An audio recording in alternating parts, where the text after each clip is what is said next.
말씀의 식탁 하루 한 장 재판관기 묵상 재판관기 제4장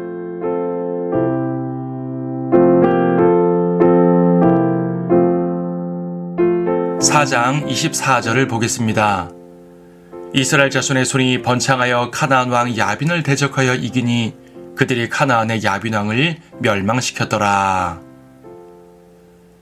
앞에 3장에서는 남쪽과 동쪽과 서쪽에서 침공을 당하더니 여기 4장에서는 북쪽입니다. 가나안 왕 야빈은 갈릴리 지역 북부에 위치한 족속의 왕입니다. 그들은 철병거 900대를 보유한 강력한 족속이었고 그래서 이스라엘을 20년 동안이나 압제했습니다. 물론 무기가 강력해서 그런 것은 아닙니다.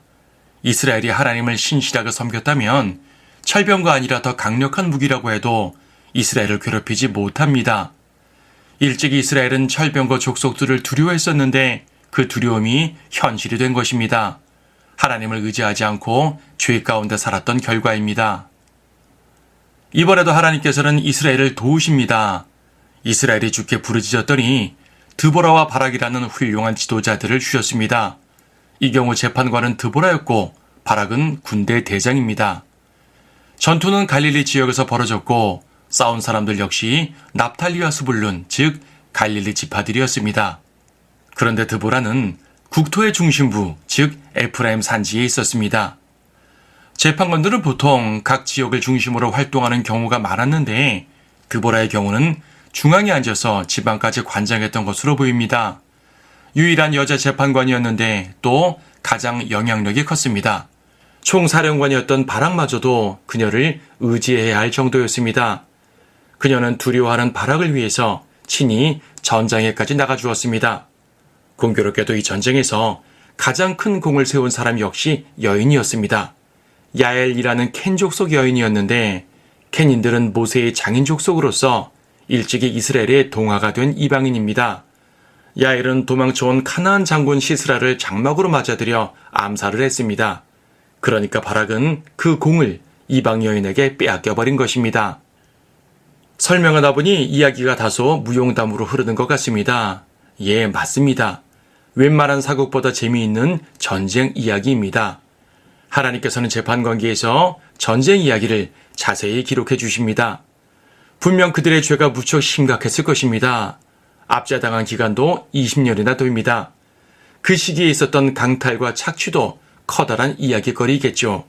하지만 하나님께서는 그 모든 내용들을 한두 구절에 압축시켜버리시고 전쟁 이야기를 길게 기록해 주십니다.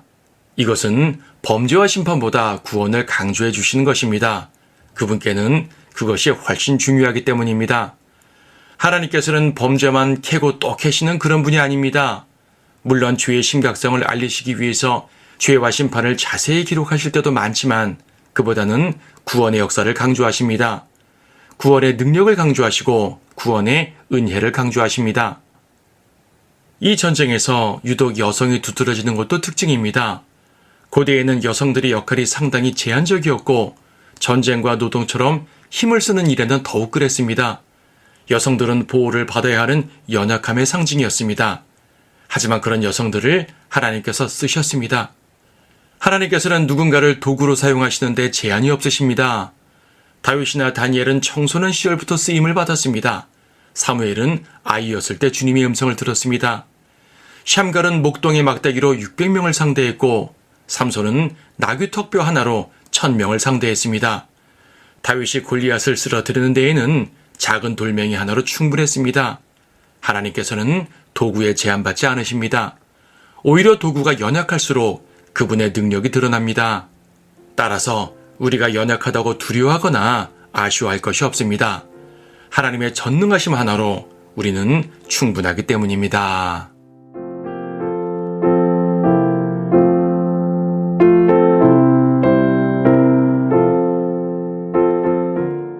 재판관기 4장. 에훗이 죽은 후에 이스라엘 자손이 다시 주의 목전에서 악을 행하니 주께서 하솔에서 다스리던 가나안 왕 야빈의 손에 그들을 파셨더라. 그의 군대 대장은 이방인들의 하루셋에 거하는 시스라였는데 이스라엘 자손이 주께 부르짖었으니 이는 그가 철병거 900대를 가졌으며 20년 동안 이스라엘 자손을 심히 압제하였음이라. 라피도스의 아내 여선지자 드보라가 그때 이스라엘 자손을 재판하였으니 그녀가 에프라임 산지에 있는 라마와 베델 사이에 드보라의 종려나무 아래서 거하였는데 이스라엘 자손이 그녀에게 와서 재판받더라. 그녀가 보내어 케데스 납탈리에서 아비노함의 아들 바락을 불러 그에게 말하기를 이스라엘의 주 하나님께서 이같이 명하지 아니하셨느냐. 말씀하시기를 너는 납탈리 자손과 스불룬 자손 1만 명을 데리고 타볼산을 향하여 가라. 그리하면 내가 야빈의 군대대장 시스라와 그의 병거들과 무리를 기손 강으로 내게 이끌어내어 그를 내 손에 넘기리라 하셨느니라 하니 바락이 그녀에게 말하기를 당신이 나와 함께 가면 내가 가리이다. 그러나 당신이 나와 함께 가지 아니하면 나는 가지 않겠노라 하더라. 그녀가 말하기를 내가 반드시 너와 함께 가리라. 그렇지만 내가 취한 여정이 너의 영에는 되지 아니하리니 이는 주께서 시스라를 여인의 손에 파실 것임이라 하고 드보라가 일어나서 바락과 함께 케데스로 가니라. 바락이 스불룬과 납탈리를 케데스로 불러서 그가 1만 명을 거느리고 올라가고 드보라도 그와 함께 올라가더라. 모세의 장인 호밥의 자손 중 케닌 헤벨이 케닌들로부터 떨어져 나와 케데스 곁에 있는 사하나임 평원에 이르러 그의 장막을 쳤더라. 사람들이 시스라에게 아비노함의 아들 바락이 타볼산에 올라온 것을 알렸더니 시스라가 그의 모든 병거 즉 900대의 철병거와 자기와 함께 있던 모든 사람을 이방인들의 하루셋에서부터 기손 강으로 모으더라. 드보라가 바락에게 말하기를 일어나라. 이는 오늘이 주께서 시스라를 내 손에 넘겨준 날임이라. 주께서 내 앞서 나가시지 않았느냐 하므로 바락이 타볼산에서 내려가니 1만 명이 그를 따르더라. 주께서 바락 앞에서 칼날로 시스라와 그의 모든 병거와 그의 모든 군대를 패주시키시니 시스라가 병거에서 내려 도보로 도망치니라. 그러나 바락이 그 병거들과 군대를 추격하여 이방인들의 하루셋에 이르니 시스라의 모든 군대가 칼날에 쓰러졌고 남은 자가 한 명도 없더라. 그러나 시스라는 도보로 도망하여 케닌 헤벨의 아내 야엘의 장막에 이르렀으니 하솔왕 야빈과 케닌 헤벨의 가문 사이에는 화평이 있음이더라. 야엘이 시스라를 맞으러 나가서 그에게 말하기를 내 주여 들어오소서. 내게로 들어오시고 두려워하지 마소서 하니 그가 장막 안으로 들어가 그녀에게로 오니 그녀가 그를 이불로 덮더라.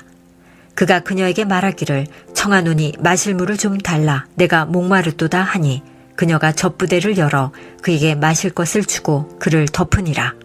다시 그가 그녀에게 말하기를 장막문에 서 있다가 어떤 사람이 와서 내게 물어 말하기를 여기 누가 있느냐고 하거든 없다고 말할지니라 하니 헤벨의 아내 야엘이 장막에 못을 갖고 그녀의 손에 망치를 들고 가만히 그에게 들어가서 그 못을 간자놀이에 대고 박아 땅에 꽂으니 이는 그가 쉬 잠들어 있었으며 피곤하였음이라.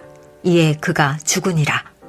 보라, 바락이 시스라를 찾을 때 야엘이 나와 그를 맞이하여 그에게 말하기를 오소서. 내가 당신에게 당신이 찾던 그 사람을 보여주리이다 하더라.